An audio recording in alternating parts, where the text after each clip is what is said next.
Que vocês têm apuração em conjunto em meio à escalada de violência policial. O governo planeja um decreto que, entre outros pontos, limita o uso de armas de fogo por policiais e estabelece regras para abordagem. Já que vou deixar a Luísa Martins dar um golinho d'água, Jussara, queria começar contigo então e depois a Luísa também complementa.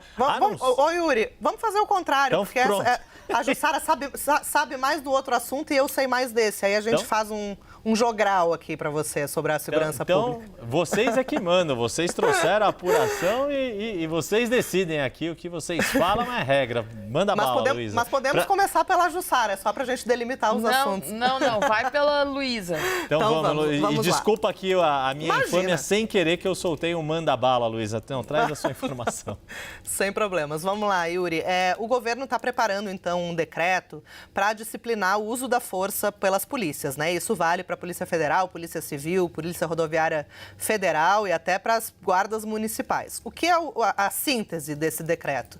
É um decreto que vai colocar como prioridade o uso de métodos não letais para a resolução de conflitos. Então, a ideia do texto, segundo até uma fonte comentou conosco, a ideia do texto é usar a arma de fogo apenas em último caso e priorizar outros métodos, né, de resolução de um conflito a partir de negociações ou armas que sejam de menor potencial ofensivo. Essa proposta de decreto ela foi encaminhada pelo ministro da Justiça, Ricardo Lewandowski, ao presidente Lula há cerca de uma semana, mais ou menos, está lá na Casa Civil. Essa semana ainda deve ter uma reunião, agora que Lula está de volta a Brasília depois da alta, deve ter uma reunião com o ministro Lewandowski para acertar ali os últimos detalhes desse decreto. E aí, com a edição desse decreto, é esperado que o Ministério da Justiça faça uma portaria para realmente regulamentar, né, essas providências, né, essas orientações, essas diretrizes que vão ter que ser seguidas por todas as polícias.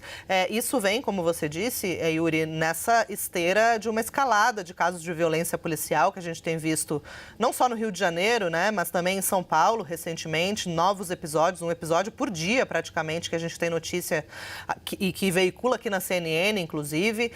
Isso tem tornado a segurança pública um ponto de atenção, né, dentro dos estados, em meio às discussões, inclusive, sobre a PEC da segurança pública, que tem sido aí um ponto de atrito entre os governadores e o governo federal ali, com o ministro Ricardo Lewandowski, mas esse decreto, que depois vai ser detalhado, né, nessa portaria do Ministério da Justiça, busca estabelecer essas diretrizes. E a ideia, segundo as fontes têm nos contado, não é inibir a atuação do policial, mas até protegê-lo, né, porque afinal, numa situação de conflito, o policial também está ali sob risco.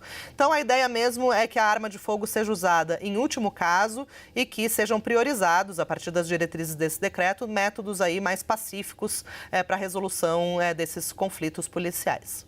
Jussara, já pega do ponto que você quiser complementar o que a Luísa já nos trouxe.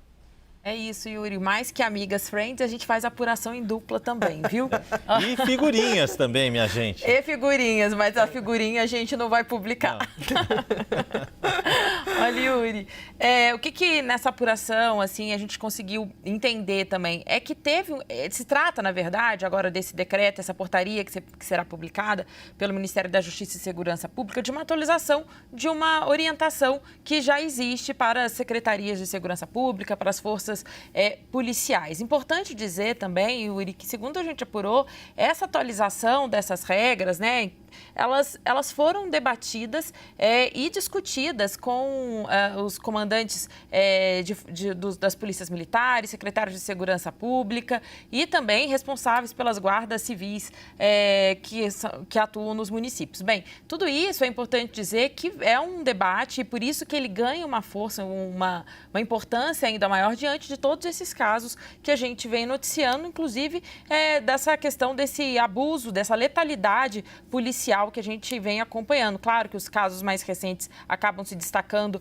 em São Paulo, a gente trouxe essa informação aqui e é importante dizer que, só para trazer um contexto também, que diante daqueles casos recentes envolvendo policiais militares em São Paulo, o governador Tarcísio de Freitas discute também uma orientação nesse sentido, em relação inclusive, a mudança de algum procedimento. Isso estava sendo discutido também no governo estadual lá em São Paulo, mas vem essa orientação, essa atualização dessas diretrizes para o uso do uso da força pelos agentes policiais. É isso, Luísa Martins e Jussara Soares. Muito obrigado aí pela essa apuração em conjunto. Daqui a pouquinho tem outras apurações desta nossa dupla dinâmica. Obrigado por enquanto.